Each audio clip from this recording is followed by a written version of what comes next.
the uncrowned undefeated lioness, older sister of Captain Fuegoleon and Leopold Vermilion, as well as arguably the strongest captain in Black Clover, we have Mereoleona Vermilion, while on the other side we have the #1 hero of America, as well as the holder of one of the most broken quirks of My Hero Academia, Nina New Order. We have Kathleen Bate, most famously known as Star and Stripe. Both of these absolute units we call women are some of the strongest in their respective verse, but who would win in a fight, and why is this matchup ultimately not close? Before I get into that though, if you do enjoy this type of content, be sure to like and subscribe to the channel with post notifications turned on. That way you never miss an upload from me, as it really does help out the channel. Like always, the scans and calculations will be provided in the description below via Google Docs, so if you want to use them, they're there. But with that being said, let's get into the video. When it comes to Mereoleona's stats, she has two metas we can scale her to, those being the multi-continental to planetary level range and the high universal meta. In the data book for the Salamander Dragon, it is stated that it has the power to wipe away an entire ocean the size of 1000 Ri with its talons. This feat was calced anywhere from at lowest 2.12 to as high as 28.47 petatons of TNT, which is around country level to multi-continental levels of power.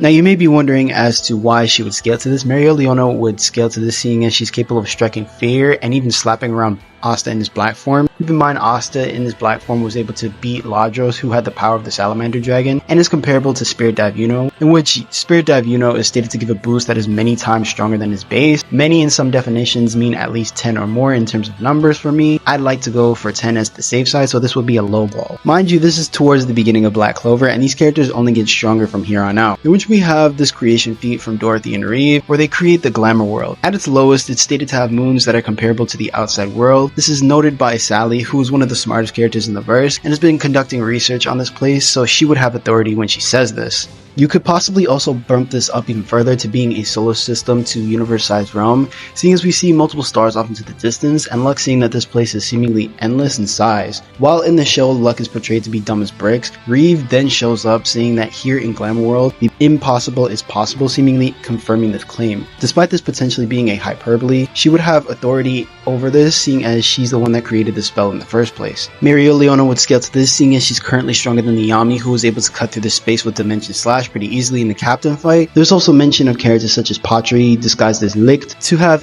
infinite magical power by Finro, someone whose sensory abilities are one of the best in the series, which will make them high universal. However, I don't necessarily agree with this and only think it's a highballed interpretation of the versus power, seeing as the big bad of the Spade Kingdom raid arc, Lucifero, is stated on multiple occasions to be a threat to the planet, in which the Black Clover planet can be calculated to have a difference in gravitational binding energy of 3.509 times 10 to the 82nd joules of energy when considering our Earth's GBE and the Black Clover Earth's GBE, which is calculated by Mr. Crafty Scales, whom I'll have a link to his video where he calculated this in the description below. After this, we see in the final arc of the series, Mereoleona fights off and defeats a character named Morris, one of Lucius's paladins, who should be comparable to a Lucius clone.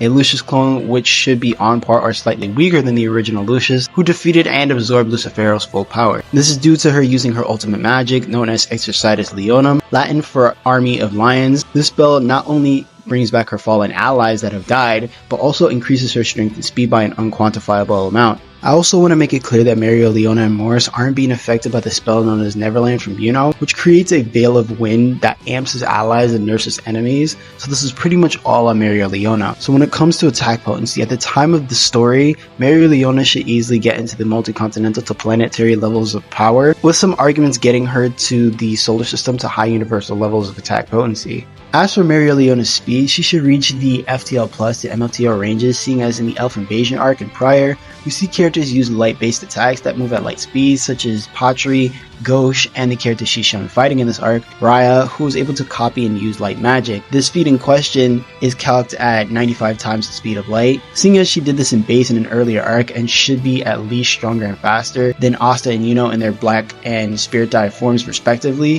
which give a multiplier of 10 times. This will make her at lowest 950 times faster than the speed of light, getting her into the FTL plus to MLTR ranges of speed pretty easily. We also know that she's a captain, signifying that she has a very high battle IQ and experience level, seeing as she also spends her time training in the wilderness while also having high stamina due to the fact that she's able to take on 5 elves all at once and even manage to keep fighting while having her arms blown off. This is backed up by her hacks such as stats amplification, fire manipulation, intangibility, reactive power level, non-physical interaction, force field creation, and resurrection. So how does Star and Stripe compare to all that? In her one and only fight in the series, Star and Stripe is pitted against Shigaraki, a character who is at this point comparable to Prime All Might. Prime All Might should be at least 60 times stronger than his weakened self, seeing as the USJ arc it took All Might 300 punches to take down the Nomu, which All Might states that in his prime he would only need 5 punches to do so.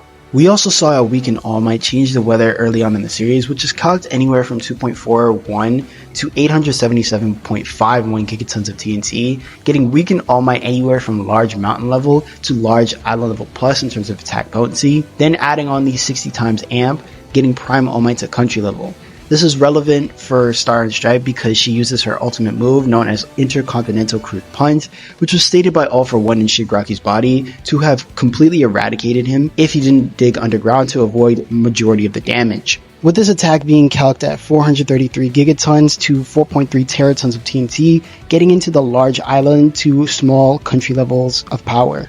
However, by no means am I arguing that Star and Stripe is equal to Prime All Might, instead I'm arguing that she is around that level, which would solidify Star and Stripe to scale around large island level at her lowest to country level at her highest in her strongest state. As for Star and Stripe's speed, she should scale to at lowest high hypersonic to as high as relativistic plus.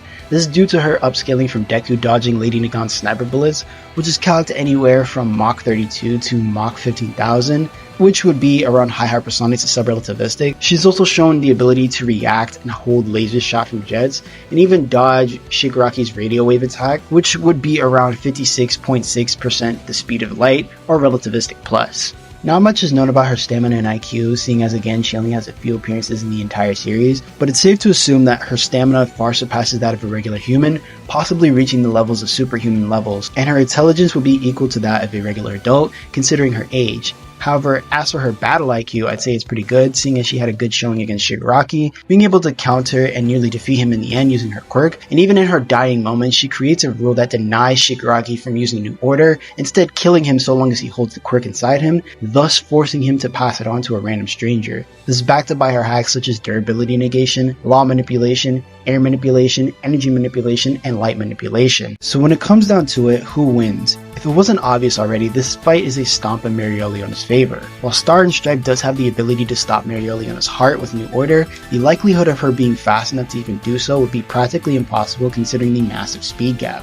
Not to mention her most powerful attack wouldn't even put a dent in Mereoleona, and this isn't even getting into the fact that if Mereoleona so chose, she could make herself intangible using Exercitus Leonum, bringing her allies to help her and take down Star and Stripe with little issue. But even when lowballing Mereoleona's stats, this would still make her much faster than Star and Stripe could ever perceive, and also considering that in character Mereoleona has this tendency to not hold back, considering that all her fights she does so, only stopping when she needs to remember something, and once she remembers it, she immediately goes back into the offensive. This will make Mereoleona the winner of this fight by a landslide. And that was my take on Mereoleona vs Star and Stripe.